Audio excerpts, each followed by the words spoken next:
প্রিয় শিক্ষার্থী, আসসালামু আলাইকুম। বাংলা শেখার এই অনলাইন প্ল্যাটফর্ম বাংলা বর্ণমালায় তোমাদেরকে স্বাগত। এই প্ল্যাটফর্মে আমরা এইচএসসি প্রথম এবং দ্বিতীয় বর্ষের সিলেবাসভুক্ত মূলত পড়াশোনা করব।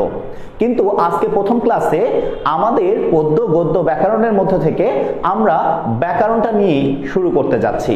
তবে আজকের এই ক্লাসে কোনো সিলেবাসভুক্ত পড়াশোনা নয়। আমরা যেহেতু পড়াশোনা করব তার প্রথম পর্যায়ে আজকে আমরা শিখব আমাদের যে ব্যাকরণটি রয়েছে, এই ব্যাকরণ শব্দটির আজকে আমরা পোস্টমর্টেম করব। পোস্টমর্টেম করব। পোস্টমর্টেম শব্দটা অনেকের কাছে একটু নেগেটিভ মনে হতে পারে। পোস্টমর্টেম কোনো নেগেটিভ শব্দ নয়। পোস্টমর্টেম মানে হচ্ছে পুঙ্খানুপুঙ্খ বিশ্লেষণ করব। অর্থাৎ আমাদের এই ব্যাকরণটা যে আমরা শিখি, এই ব্যাকরণ শব্দটার পুঙ্খানুপুঙ্খ বিশ্লেষণ হবে। তার আগে আমি সবাইকে একটু জানাতে চাই বা শুনতে চাই যে ব্যাকরণটা আগে না ভাষাটা আগে। আমরা সবাই এক বাক্যে বলতে পারি ভাষাটার জন্ম আগে, কারণ আমাদের বাংলা ভাষার ইতিহাস হাজার বছরের পুরনো, যেখানে ব্যাকরণটার বয়স মোটে 275 বছর মতো। তার মানে হলো যে ব্যাকরণটা এসেছে অনেক পরে, তবে ব্যাকরণটা হলো ভাষার সংবিধান। অর্থাৎ আমাদের বাংলা ভাষাকে চলতে নির্দেশ করে, পরিচালনা করে কে? ব্যাকরণ। আজকে আমরা সেই ব্যাকরণটারই কি করব? পোস্টমর্টেম করব। তো শুরুতেই চলে যাই, আমাদের এই যে ব্যাকরণটা আমরা জেনে নিই এবং আমরা সবাই জানি এটা একটা তৎসম বা সংস্কৃত ভাষার শব্দ। তাহলে আমরা কি জানলাম? আমাদের এই ব্যাকরণটা তৎসম বা সংস্কৃত ভাষার শব্দ। হ্যাঁ, পরীক্ষায় প্রশ্ন আসতে পারে যে নিচের কোনটি তৎসম বা সংস্কৃত ভাষার শব্দ। বলে রাখি, আমাদের ব্যাকরণের কিন্তু মোস্ট অফ দা অধিকাংশ শব্দই কিন্তু তৎসম, অধিকাংশ টপিকগুলোই কিন্তু তৎসম থেকে বা সংস্কৃত থেকে এসেছে।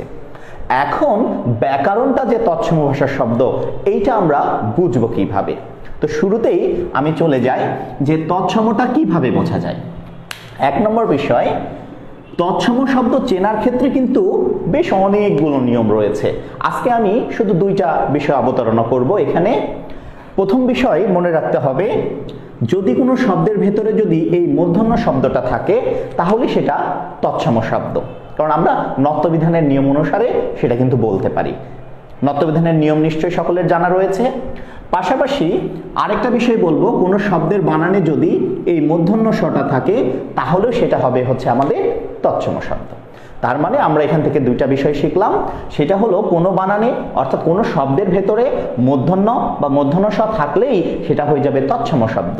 হ্যাঁ, এখানে একটা বিষয় খুব বিশেষভাবে নজরদারি করতে বলবো সবাইকে, কোনো বানানে যদি মূর্ধন্য থাকে সেটা মাস্ট বি, সেটা অবশ্যই তৎসম শব্দ। আর মূর্ধন্য ষ থাকলে সেটাও তৎসম, কিন্তু মনে রাখতে হবে কয়েকটা শব্দ। যেমন এই বানানটা একটু লক্ষ্য করি, এখানে লিখেছি হচ্ছে খ্রিস্ট, মূর্ধন্য ষ রয়েছে। এরপরে হচ্ছে খ্রিস্টান, এখানেও মূর্ধন্য ষ রয়েছে। এরপরে খ্রিস্টীয়, এখানেও মূর্ধন্য ষ রয়েছে। এরপরে খ্রিস্টাব্দ, এখানে মূর্ধন্য ষ রয়েছে। এরপরে হচ্ছে 16, এরপরে হলো কেষ্ট এবং এরপরে হচ্ছে বোষ্টম। আমরা একটু লক্ষ্য করি এই বোর্ডের দিকে, এই জায়গাটাতে, যে আমরা সবাই এতক্ষণ দুইটা বিষয় জেনেছি, যে কোনো শব্দে যদি মূর্ধন্য থাকে অথবা মূর্ধন্য ষ থাকে সেইটা কিন্তু তৎসম শব্দ। কিন্তু মনে রাখতে হবে এই যে খ্রিস্ট, খ্রিস্টান, খ্রিস্টীয়, খ্রিস্টাব্দ, 16, কেষ্ট, বোষ্টম এবং শব্দগুলোর কিন্তু মিল রয়েছে, যে খ্রিস্ট, খ্রিস্টান, খ্রিস্টীয়, খ্রিস্টাব্দ, এই কয়েকটা শব্দে মূর্ধন্য ষ থাকলেও এরা তৎসম নয়। তাহলে এরা কি? এরা হচ্ছে অতৎসম। তার মানে মূর্ধন্য ষ যুক্ত সকল শব্দই কিন্তু তৎসম, কিন্তু এই শব্দ কয়েকটা কিন্তু আমাদের তৎসম নয় মূর্ধন্য ষ থাকলেও। এরা কি? এরা হচ্ছে আমাদের অতৎসম। তাহলে আমরা এবার ব্যাকরণ শব্দটাতে একটু চলে যাই। লক্ষ্য করলে আমরা খুব সহজেই পেয়ে যাব ব্যাকরণ শব্দটিতে কি রয়েছে? মূর্ধন্য, তার মানে এটা একটা তৎসম ভাষার শব্দ। এইবার ব্যাকরণের বিশ্লেষণে চলে যাই। ব্যাকরণ শব্দটা গঠনের ক্ষেত্রে নানাবিধ বিষয় রয়েছে ব্যাকরণ শব্দটার ভেতরে, আজকে সেটা দেখব। এই ব্যাকরণ শব্দটা সন্ধি দিয়েও ভাঙা যায়, অর্থাৎ সন্ধি সাধিতভাবে হয়েছে, আবার ব্যাকরণ শব্দটার ভেতরে প্রত্যয় সাধিতভাবেও হয়েছে। তাহলে ব্যাকরণ শব্দটা সন্ধি সাধিত না প্রত্যয় সাধিত সেটা একটু লক্ষ্য করা যায়। তো প্রথমেই এই ব্যাকরণ শব্দটাকে যদি আমরা সন্ধি দিয়ে ভাঙি, সন্ধি দিয়ে ভাঙবো। ব্যাকরণকে সন্ধি দিয়ে ভাঙলে এখানে আমরা পাবো হচ্ছে বি যোগ আকরণ, বি যোগ আকরণ। একটু সবাই লক্ষ্য করে দেখবো এই জায়গাটাতে বি যোগ আকরণ, এটা হচ্ছে ব্যাকরণ শব্দের সন্ধি বিচ্ছেদ। এখন একটু লক্ষ্য করে দেখি তো, এখানে ছিল বি, এখানে ছিল আ, কিন্তু এখানে কি হলো, এখানে কিন্তু জ ফলা হয়ে গেছে। এখানে ব রয়েছে, এখানে জ ফলা হয়েছে, আকারটা তো এখান থেকে এসেছে, বাদ বাকি ঠিকই রয়েছে। এটা কিভাবে হলো? সন্ধির নিয়মের ক্ষেত্রে একটা বিষয় অবশ্যই আমাদের সবার জেনে রাখা দরকার বা জানা উচিত, তা হলো সন্ধি বিচ্ছেদের ক্ষেত্রে যদি প্রথম অংশে রস্বই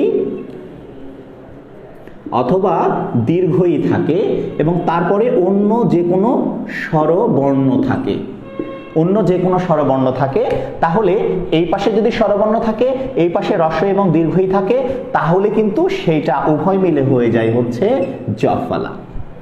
এখন এখানে আরেকটা বিষয় অবশ্যই জেনে রাখা দরকার, সন্ধি বিচ্ছেদের ক্ষেত্রে যদি রস্বই বা দীর্ঘই থাকে, তারপরে যদি আবার রস্বই বা দীর্ঘই হয়, তাহলে উভয় মিলে কিন্তু দীর্ঘই হয়। শুধুমাত্র মনে রাখবো, সন্ধির ক্ষেত্রে প্রথম অংশে রস্বই দীর্ঘই, পরের অংশে রস্বই দীর্ঘই থাকলে উভয় মিলে কি হয়? দীর্ঘই হয়।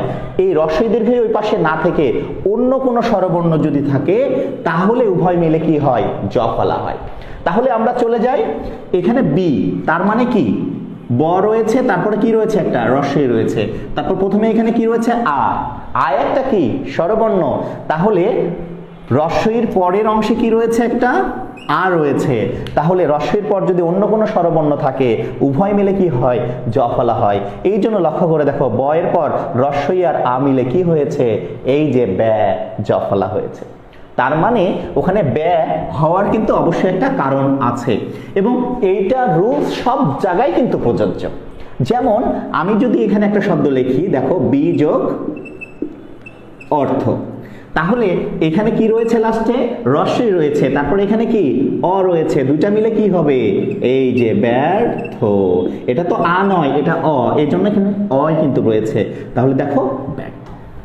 এইভাবে আমি যদি বলি প্রতি যোগ এক, তাহলে লক্ষ্য করি এখানে কি রয়েছে? রস্বই, আর এই পাশে কি রয়েছে?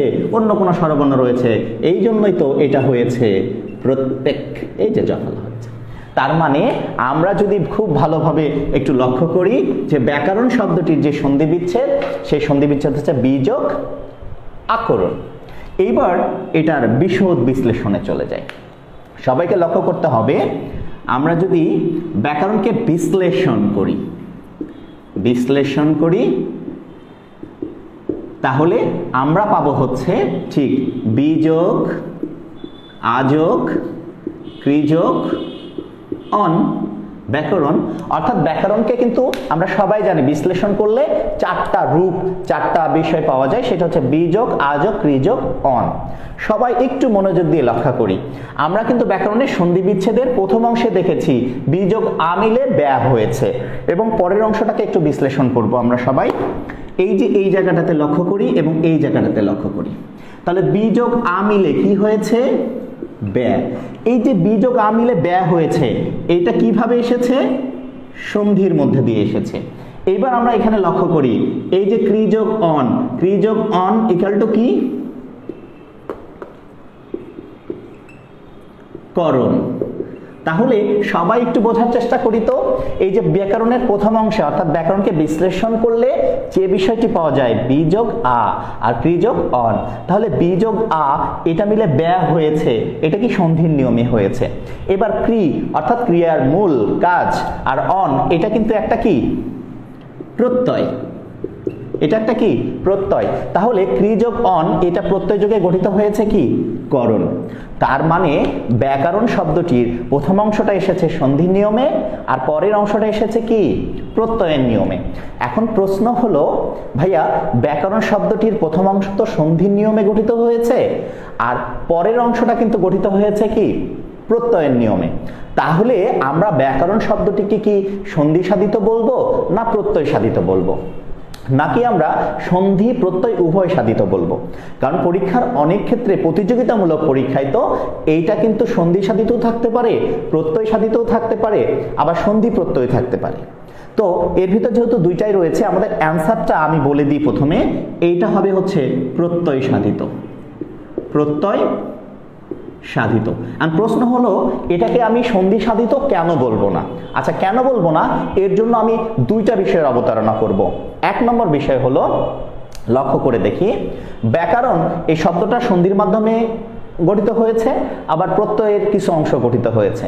তাহলে এটাকে আমরা সন্ধি সাধিত না বলে প্রত্যয় সাধিত কেন বলবো?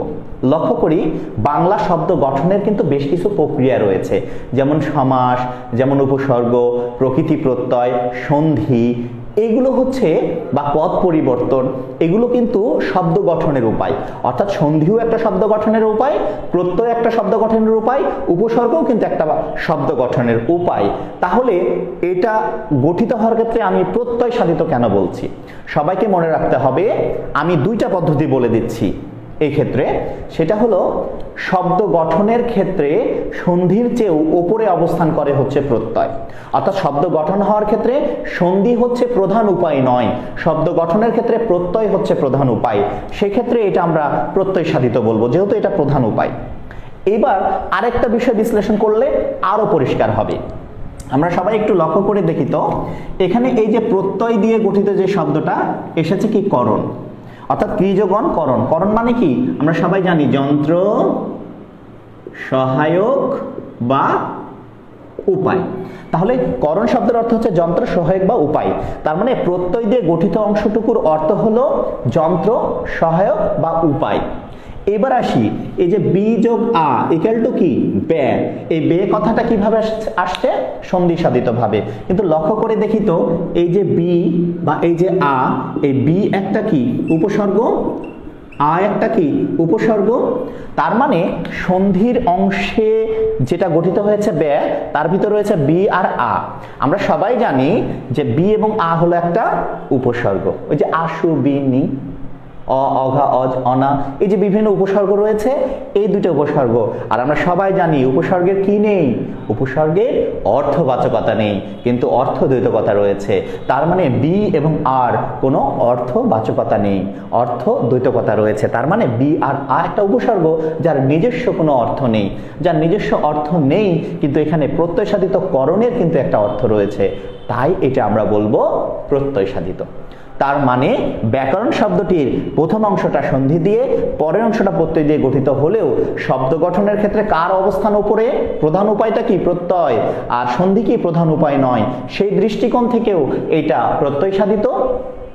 আবার প্রথম অংশ যে সন্ধি দিয়ে গঠিত হয়েছে, তার দুইটা শব্দে আমরা দেখতে পাচ্ছি উপসর্গ, এর নিজস্ব কোনো অর্থ নেই, কিন্তু করণের একটা অর্থ রয়েছে।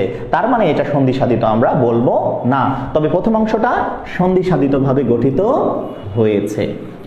এইবার আমরা একটু ভিন্ন প্রশ্নে চলে যাই। তার মানে যদি প্রশ্ন আসে যে ব্যাকরণটা কি সাধিত, অবশ্যই প্রত্যয় সাধিত। ব্যাকরণের প্রথম অংশ কিভাবে গঠিত? সন্ধি যোগে, আর পরের অংশটা কি যোগে গঠিত? প্রত্যয় যোগে, মানে সন্ধি দিয়ে হয়েছে। এবং সন্ধির ভিতরে প্রথম অংশে আমরা কি পেয়েছি? দুইটা উপসর্গ। তার মানে এই ব্যাকরণ শব্দটি কি যোগে গঠিত? কি যোগে গঠিত? তাহলে ব্যাকরণ শব্দটির প্রথম অংশের কি যোগ ছিল? দুইটা উপসর্গ ছিল। তাহলে ব্যাকরণ কি যোগে গঠিত? একটা প্রথম অংশে পেয়েছি উপসর্গ, আর পরে কি পেয়েছি? প্রত্যয়। তাহলে ব্যাকরণ শব্দটি উপসর্গ আর প্রত্যয় যোগে গঠিত। কিন্তু কোনটা সাধিত? প্রত্যয় সাধিত, কারণ প্রত্যয় অংশটুকুর কিন্তু অর্থ রয়েছে, প্রথম উপসর্গে কিন্তু অর্থ নেই। এই হলো আমাদের ব্যাকরণের গঠন প্রক্রিয়ার ক্ষেত্রে ঝামেলা। এবং ব্যাকরণের ক্ষেত্রে একটু ভিন্ন ধারার প্রশ্ন আসে। আমরা দেখেছি যে ব্যাকরণটাকে বিশ্লেষণ করলে বিশ্লেষণ করলে আমরা কি পাচ্ছিলাম? আমরা পাচ্ছিলাম হচ্ছে বিযোগ, আযোগ, ক্রিযোগ, অন। তার মানে ব্যাকরণের বিশ্লেষিত রূপ কয়টি? 1 2 3 4। কিন্তু ঢাকা বিশ্ববিদ্যালয়ে একবার একটা প্রশ্ন এসেছিল, তোমাদেরকে বলে রাখি যে ব্যাকরণের কয়টি অংশ। দেখো ব্যাকরণের কিন্তু অংশ 4টা না, ব্যাকরণের বিশ্লেষণ করলে রূপ পাওয়া যায় 4টা, কিন্তু ব্যাকরণ কয়টা অংশ রয়েছে?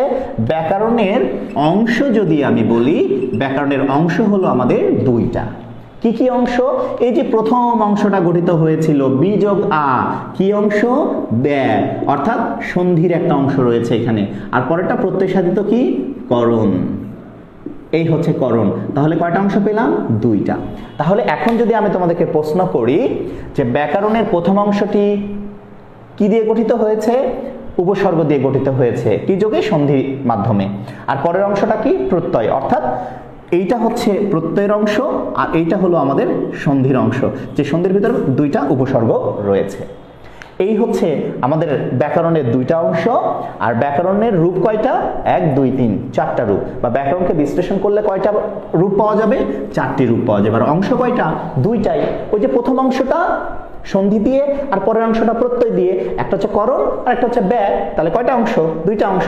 প্রথম অংশটা সন্ধি দিয়ে ভেঙেছি, পরের অংশটা প্রত্যয় দিয়ে ভেঙেছি।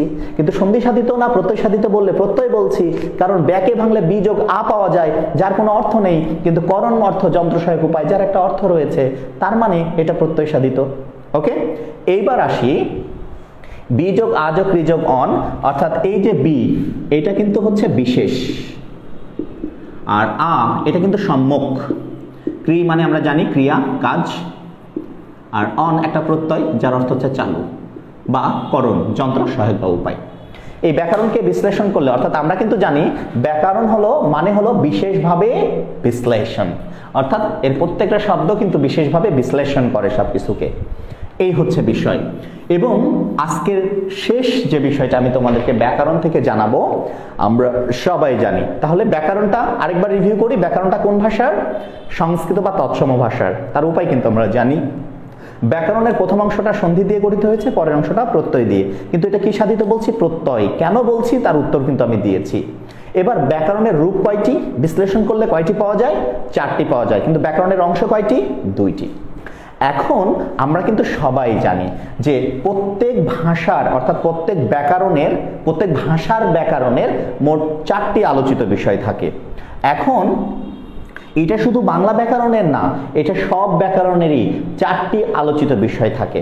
আর আমি বলেছি যে ব্যাকরণ কিন্তু ভাষার বাইরে নয়, অর্থাৎ ভাষার যেখানে উপস্থিতি নেই ব্যাকরণ সেখানে থাকবে না। ভাষা থাকবে তাই ব্যাকরণ থাকবে। তাই ব্যাকরণ যদি কোনো বিষয়কে নিয়ে আলোচনা করে তাহলে তা ভাষার বাইরে করতে পারবে না। অর্থাৎ ভাষার উপর ডিপেন্ড করে ব্যাকরণ তার আলোচিত বিষয়টা কি করে?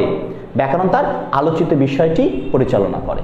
তো শুরুতেই আমি তোমাদের একটা বাক্য দিয়ে বোঝাচ্ছি যে ব্যাকরণের আলোচিত বিষয় কিন্তু ভাষার বাইরে নয়।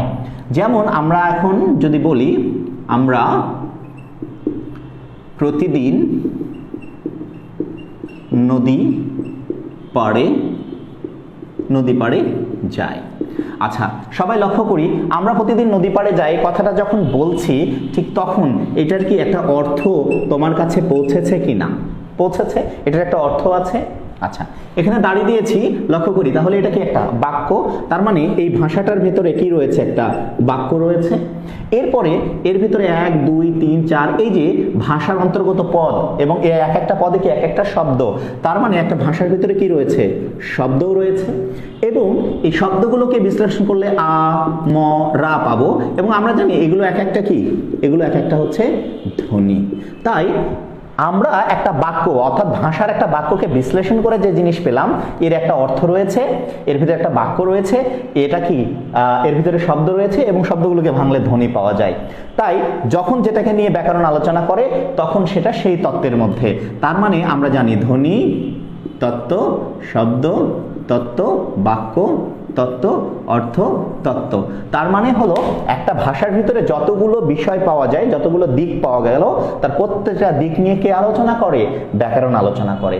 এর দিক পাওয়া যায় ধ্বনি, শব্দ, বাক্য, অর্থ। অর্থাৎ ভাষার ভিতরে এই 4টি বিষয় পাওয়া যায়, আর এই 4টি বিষয় নিয়ে আলোচনা করে কে?